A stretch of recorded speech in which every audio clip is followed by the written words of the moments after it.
goodness. Goodness, it must be, that's quite a rough terrain out there, though. Where do people stay when they go out there to look at that thing? There are several hotels not too far from the boat, and they certainly don't come near our standards of motels and hotels here in the States.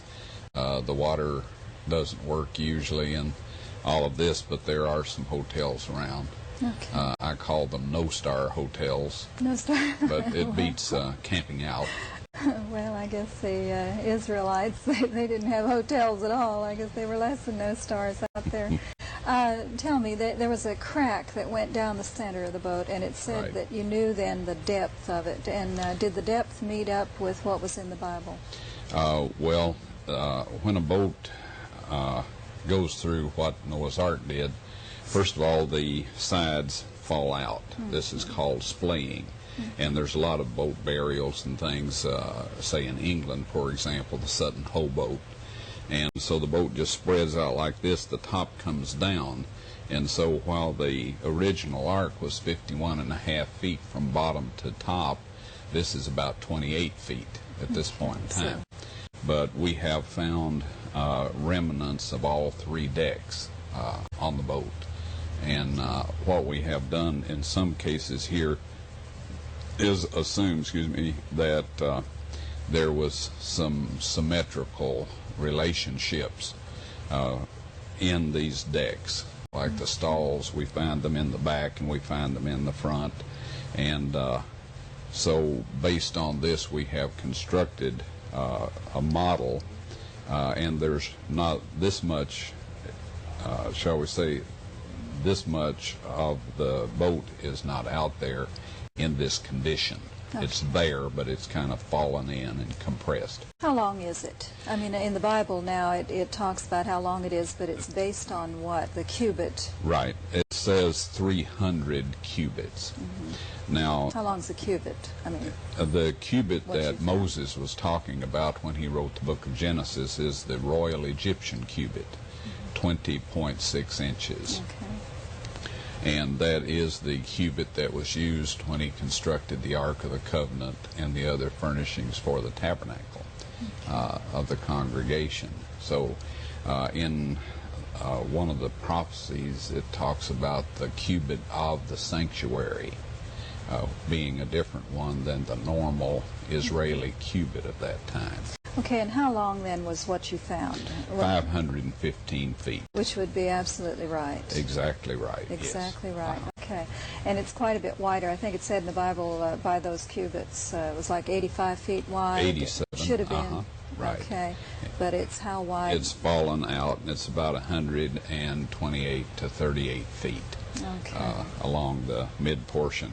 Now the front end got covered with lava and then a mud flow before it had time to splay a great deal. So that is quite well preserved out there, and this is what we hope to excavate first when we get started excavating. Okay, and it's all petrified, isn't it? That must be real expensive to try to get out there and dig through. It's you have to work with these things carefully. If your audience would like to read something that is similar to this, if they would go to the library and get a book on the Sutton Hoe, S-U-T-T-O-N, and then H-O, funeral boat. The remains of the Ark are a great deal similar to that.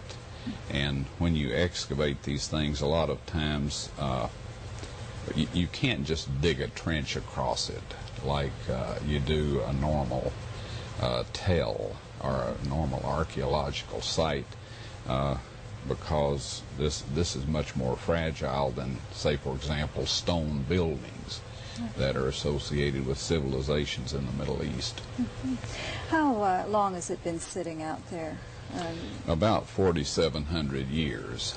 Okay, that doesn't make the Earth really very old then, does it? No. There's a lot of indicators that the Earth is not, shall we say, man's existence on the planet has not been nearly as long as some of these folks would like us to believe. Something short of what, 6,000 years? That's correct, yes. Okay. And then, of course, the flood obliterated all pre-flood geology and rearranged it, so what we're looking at is approximately 4,700 years.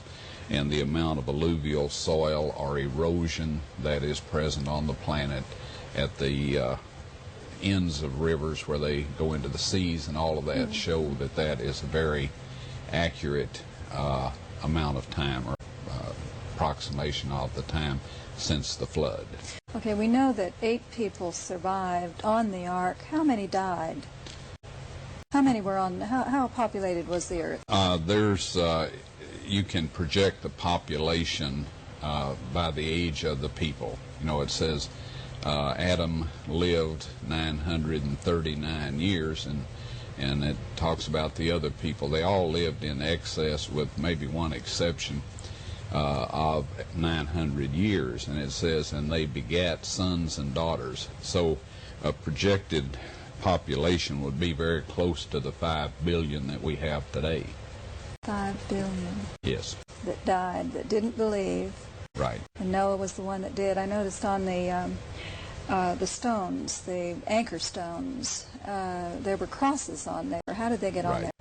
Okay, that is a question I get asked quite a bit, because, of course, most people are aware that the cross was not a popular symbol until after the crucifixion. No, Noah didn't put them on there. Noah did not put these crosses on there, and we have found several of these anchor stones that have been buried in the mud flow near the ark, and they do not have the crosses.